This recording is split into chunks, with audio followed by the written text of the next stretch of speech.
We are talking today with Allison Russo, who is a recently declared candidate for Ohio Secretary of State. We're glad to have Allison here. Now, if you hear anything coming into the sound system, that's because the Jackson County Apple Festival, the Saturday version, is roaring along outside the door. So we've got that going. And Allison was kind enough to come down, and she partook of Jackson County veal. That's right, Jackson and she had a veal. little ski pop. A little ski pop. It's And good. you're looking forward, we hope, to a baby bubble. A baby bubble. Which is a I know, small this is the first I've ever ice- heard of this. Small ice And I've cream heard I confection. cannot leave without a caramel apple as well. So Okay. I have to get something apple while I'm here. Now, I will say about the bubble, that comes originally from Michael's Ice Cream Store. Michael's Ice Cream Store was the favorite location of Governor Jim Rhodes, who came from Oh, Colton, yeah, Jackson County. yeah. He would come down, and Michael's Ice Cream roasted peanuts. That was kind of their claim Okay. to fame, and he loved to get Okay. Michael's peanuts. He'd So get- we're going to end our time at the Apple Festival with that. that's correct. Yeah. Okay, now a little bit of background, if you may. Call you Allison. Yes, of course. Would you? I know that you've had some experience in government. Would you describe what that is, please? Yeah. So I'm currently a state representative. I represent a district in the Columbus-Franklin County area. I'm in my fourth term in the Ohio House. That's the Ohio House of Representatives. That's right. And in Ohio, we have term limits. So it is my fourth and final term in the Ohio House of Representatives. And for 3.5 years up until the end of June, I was also the House Minority Leader, which meant that I was the top Democrat in the Ohio House. I stepped down at the end of June so that I could decide what I was going to do next or go back to private life. And I announced about a month ago that I am running for Ohio Secretary of State, which all of the statewide offices will be on the ballot in November of 2026. New fields to conquer, so to speak. Yeah.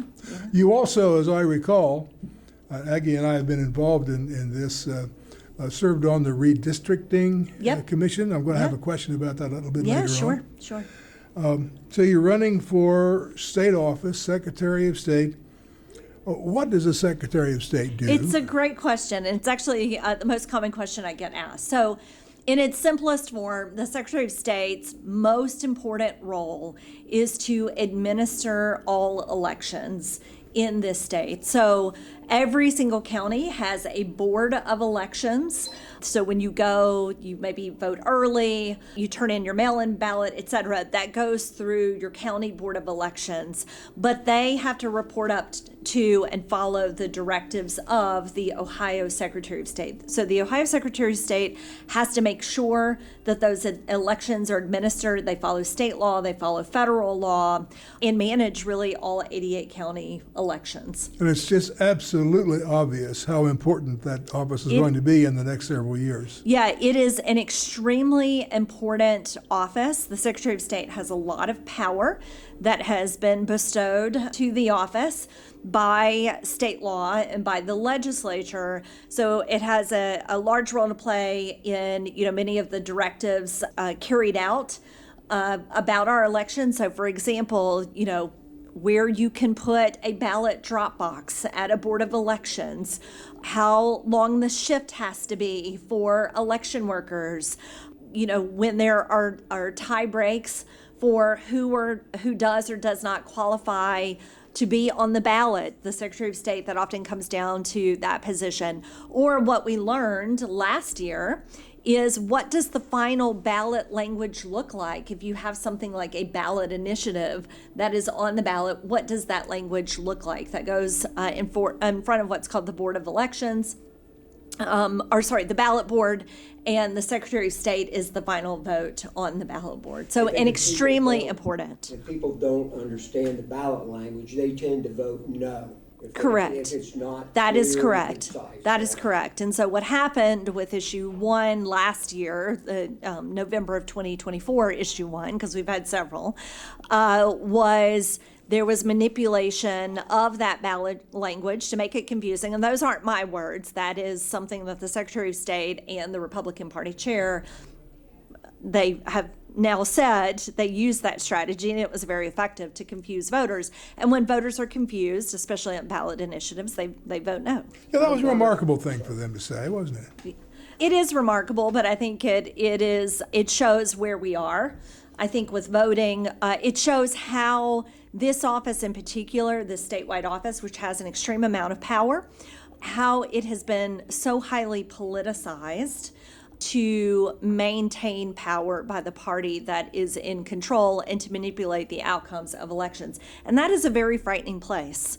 Voters should feel confident that no matter who is in the office of the Secretary of State, which I believe should be a nonpartisan office, whoever is in that office, that it doesn't matter if you're voting for an R or a D, or if you're voting for an issue or against an issue, my personal views on that issue should matter. The voters should have confidence that their vote is being respected and that what they see before them is honest and truthful. Dennis, you had a Yeah, question. I just wondered how much say do you have over ballot language as a Secretary of State? So once signatures are collected, and there's a whole process to get an issue on the ballot in the first place. It's actually a really difficult process. But once those signatures are collected and they are validated, so the Secretary of State's office also is in charge of validating the signatures, so does it even qualify to get on the ballot, then the summary that comes that voters actually see when they go into the ballot box, the summary language that is before them comes before what's called the ballot board.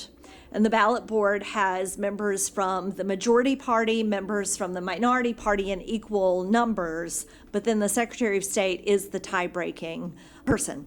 So essentially, the Secretary of State holds all the power on the ballot board and ultimately can influence what that language does or does not say. Before we get into specific questions about policies, Allison, I'd like to give you an opportunity to say, why would you be a good Secretary of State?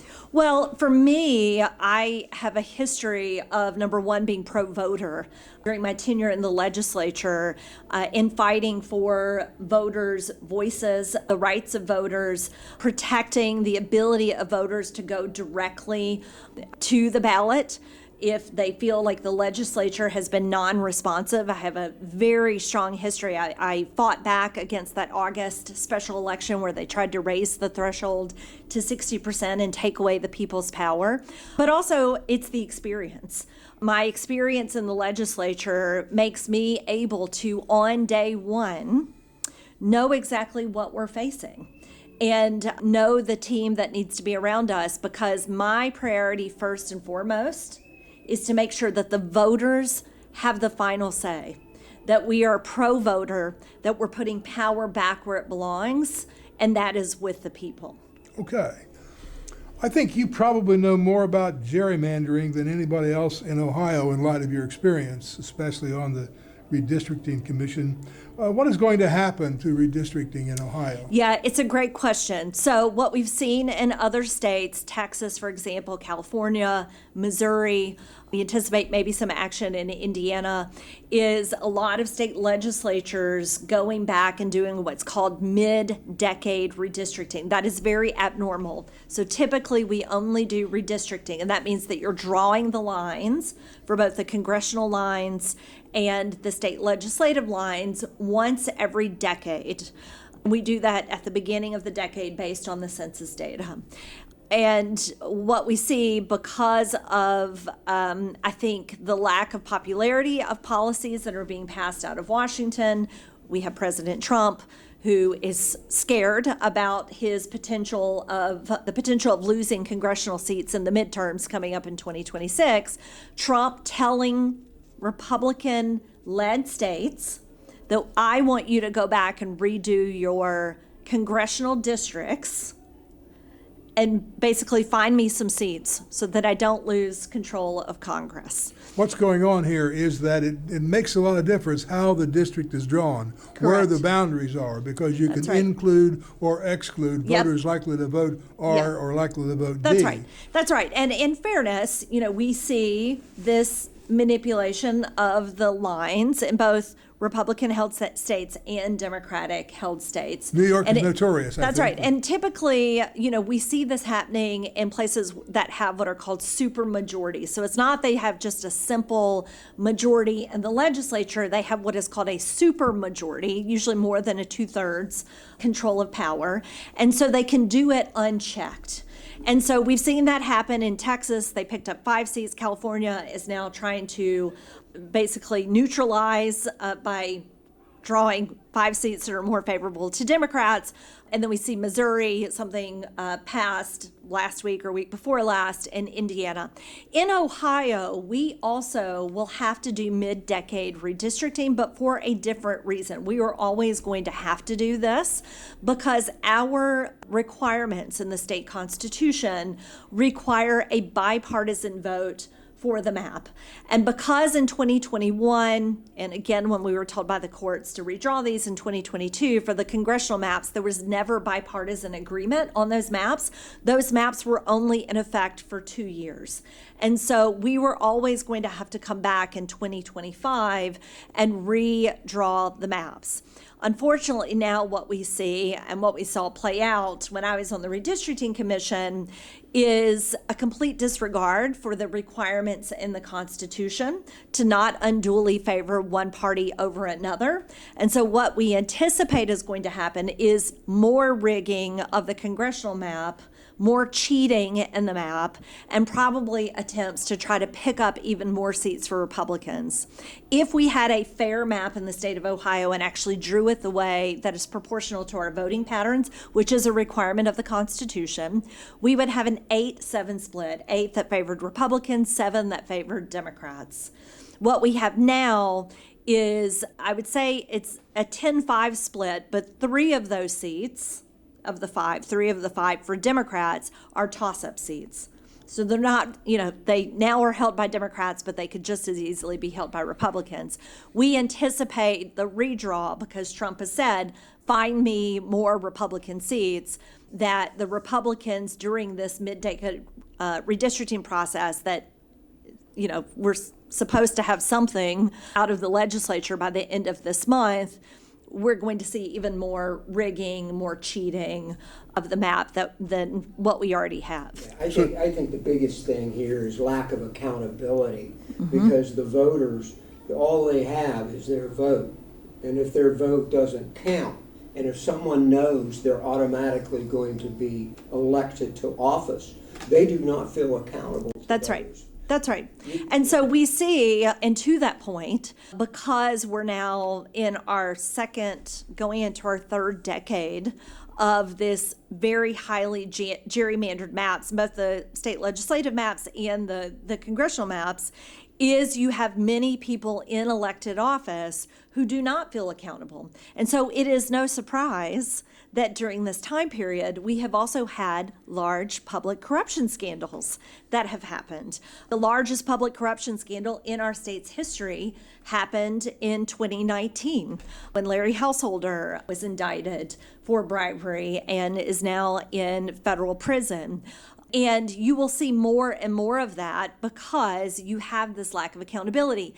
And the consequence of that, as well, is, as you noted, many voters feel that their vote does not count because the outcome is already predetermined.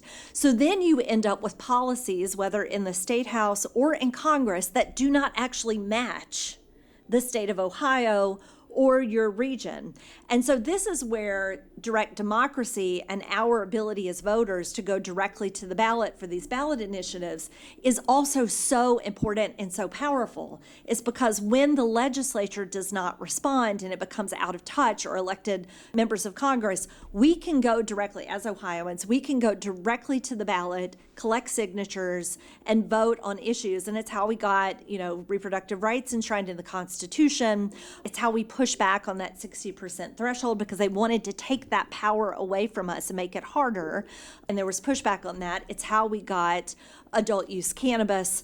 And it's probably ultimately how we're going to fix this gerrymandering issue.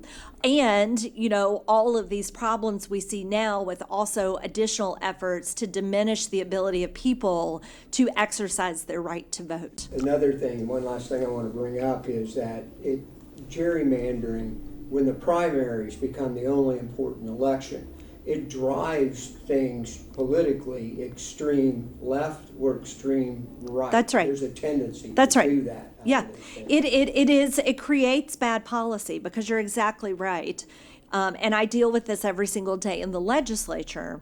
We have individuals, especially from the majority party at the moment, and the Republicans hold the majority, they hold a supermajority in the legislature, will say things to me in private like, I hate this policy, I don't actually agree with this, but they will vote against what they believe to satisfy an extreme portion of their party, because the thing that they worry about the most is not the general election.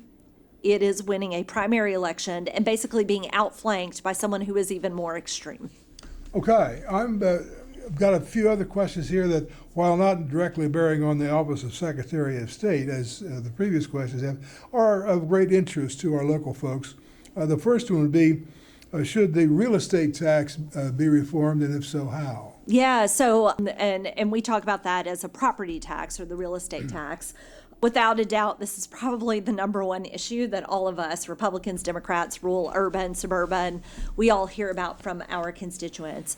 Ohio's property tax structure is broken. It does not function the way that it should. And the main reason that it's not functioning is because what we have seen over the last couple of decades is the state, in its spending in the state budget, spend a lesser and lesser share of things like funding our public schools and funding local mental health services, local senior services. I could go on and on. And so what happens is it then puts the burden on our local governments, on our local school districts, to go locally to the voters. And in many places, you don't have the tax base to do something like increase the income tax or increase the sales tax. You just don't have the tax base to be able to do that. But you can ask the voters or go to the voters and ask for an increase in a levy, which results in a property tax levy, which drives those property taxes up. And so I want to be clear that the problem originates in that the state is not stepping up to give its share to these services, and all the burden is on the local governments. Now, many local governments, local school districts, if you're lucky, you can pass those levies. If you're not, and we see more and more school districts not able to pass these levies because people's property taxes are too high already, and people are being priced out of their homes. Rent is going up because that also gets passed down to tenants if they're renting property. And so it's broken. So are there solutions to fix it? Yes, there absolutely are. There have been bipartisan solutions offered in the legislature, things called circuit breaker laws, which basically caps out what percentage of someone's income they would pay towards property taxes, or increasing what's called the homestead tax exemption, which means that once you're older than 65, you can exempt a larger portion of the value of your home from the taxes, based on income qualification, all of those things. That hasn't been increased or adjusted in decades in a meaningful way. All great ideas, bipartisan support, used in other states, so we know that they work. And the Republicans, who have the majority and control the agenda of the State House, have refused to move those solutions forward. And so now we're at a real crisis because people are fed up. And so you have heard people are collecting signatures. Again, when they get frustrated because the legislature doesn't respond, we have the ability to go out and collect signatures and go directly to the ballot. And so some people are collecting signatures right now to fully repeal the property tax, and I understand that frustration. The problem is there's no, okay, then what? What happens to that lost revenue for our school districts, that lost revenue for our fire departments? And that is very problematic. I have no doubt that if that makes it to the ballot, it will win because people are rightly frustrated. But it's also extremely frustrating to me, as someone who sits in the minority party in the legislature, that we have a majority, we have policy solutions in front of us, and they are not being acted upon. And a sales tax, if they replace that with a sales tax, people are already burdened, especially That's right. people in this part of the state. You know, as groceries and other things go up, you cannot burden them Yeah. anymore with something like that. Or you may not, again, not have the tax base, and depending on your community, you know, how much retail do you have here in Jackson, Ohio, to make up the difference for a local sales tax? Probably not enough. Or an additional local income tax. So I say all the time, you know, if we're not coming up with real policy solutions and we're just shifting, we're robbing Peter to pay Paul, that's not a tax break. And so, you know, Republicans love to brag that they have cut income taxes. Cut state income taxes. What they don't tell you is that the state income taxes that have been passed, even in this last budget, only impact the wealthiest Ohioans. So for example, this quote unquote flat tax that was passed in the last budget amounted to only a tax break for the wealthiest Ohioans who make over, if you're an individual, $100,000 a year in income. And so that takes away, you know, $5 billion in revenue. We're giving income tax breaks to the wealthiest, losing $5 billion in our state coffers, and that's money we're not spending on our local school district. So now the local school district has to step in and try to raise property taxes to make up for that difference. Okay. Viewers might take note that we have another podcast on this real property tax problem, and we've interviewed Tiffany Ridgway, who's Jackson County Auditor, and is active on the state level with this real property tax problem. And she gives a more lengthy explanation. We'd spend a whole period with Tiffany on this topic. Finally, on issues, what do you think about public school funding in rural Ohio? That's acutely felt in Jackson County. Yeah, well, as I just said, you know, this does relate to the property tax issue because many communities find that they cannot go back to the local voters and pass a levy to make up for the gap that we see in funding because the state is funding a lower and lower share of its portion to fund our public schools. And we've also seen this trend in the legislature of shifting more public dollars into private school vouchers and away from our public schools. And if you are in a community, that's bad for all public schools because, again, fewer resources doesn't solve the problems that we have in our schools and that we need to address in the needs of students and families. But particularly if you are in a rural community, you don't have a private school option. So that money is being taken away from the center of not only student life, but often, I grew up in a small town, your local school is your center of community life. It sometimes can be the largest employer in a community, the school district. And so it is very damaging to our local, small, rural communities when the resources for their schools are taken away. And that means, you know, less teachers, less specialists that you have coming in and doing things like speech and language, special education, less resources for students. So for example, then parents have to shoulder more fees to participate in things like band and sports and have to buy equipment and uniforms.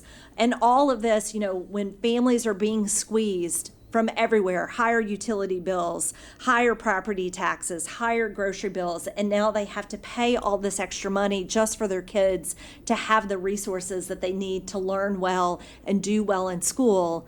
It's bad for our communities, and it's because the state is not paying its share. Schools cut back on their busing. Yeah, so Columbus, so many of our urban schools, so where, here's another thing that doesn't, this is probably, you know, a well-kept secret that I wish people knew more, is that in the state of Ohio, and we're one of the only states that requires this, if a child goes to a private school, the public school is responsible for paying for their transportation and transporting them to that private school. And on top of that, if the public school is late delivering that child to the private school, they get penalized. They get a penalty.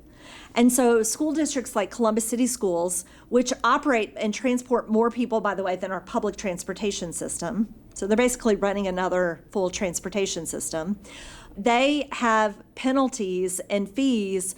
And by the way, they also have to transport even on days that they have declared an inclement weather day or it's a non-school day, but the private school has not. They still have to get the student there. And so they're paying like $7 to $10 million in penalties each year because just like in many sectors of the economy, we don't have enough school bus drivers, enough workers to be able to do this. And a variety of other things happen. And so they also, in this last budget, faced a $50 million cut in terms of what they were getting from the state. And so the cuts have to come somewhere. And we see a lot of school districts making those cuts in their ability to transport students to and from school and trying to come up with alternative methods. Some of them are actually turning to the public transportation system to do it, which creates a whole other host of issues as well. Okay. Viewers might note that Phil Howard of the Jackson City School District gave us a discussion on these similar issues, again, rural school district funding. And I am struck today by the extent to which Allison's explanations jibe pretty closely with the explanations of our Well, what local is folks. interesting and what we have found in a lot of this work is our urban school districts and our rural districts face some of the very similar problems and issues. And so there have been some very interesting alliances between urban and rural school districts to work on some of these issues because the issues they're facing with students, transportation, et cetera, funding are not dissimilar. Okay. Dennis, do you have any questions before we give Allison an opportunity to make her final? Okay. What do you want to tell voters as you say goodbye? I would just say, number one, your voice, your vote does matter, even though it feels like it doesn't. And I always say this, if it didn't matter, people would not be working so hard to take your ability to vote away from you. It matters. So don't lose hope. Encourage people to stay engaged in the system because ultimately, when you show up and vote, when you exercise that power to its fullest extent, government answers to the people, not the other way around. Wonderful. Thank you. Appreciate it. Thank you.